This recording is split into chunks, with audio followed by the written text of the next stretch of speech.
encoding, it's really just transferring one media file into another media file, and the majority, like if you want to take it like to its bare minimum, it's kind of taking uncompressed and compressed files. That's what we kind of understand a little bit more.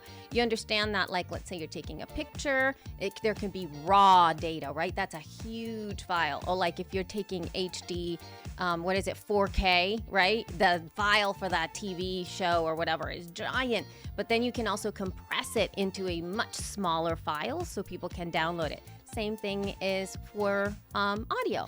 So the uncompressed files are like AIFF or WAV or FLAC, like those are very, very big files. And then when we compress them, right, we allow them to be smaller so that our audience can easily be able to consume that content. That's essentially what encoding is, and it's just about creating a smaller file.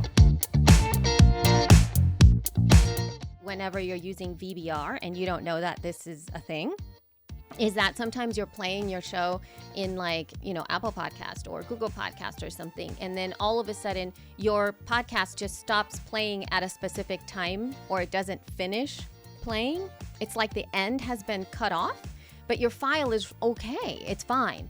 It usually, when you look back, or if we look back at the encoding of the file, VBR, it has variable bitrate to it. So that's why constant bitrate is so important. The majority of DAW or digital audio workstations have the option to do this already. And when you're exporting it out, it really is like a little checkbox. And some of them don't check it for you. So you should be fine most of the time. But there are some here and there where they are checked without you knowing. So just make sure that you do that when you export your file out at the end.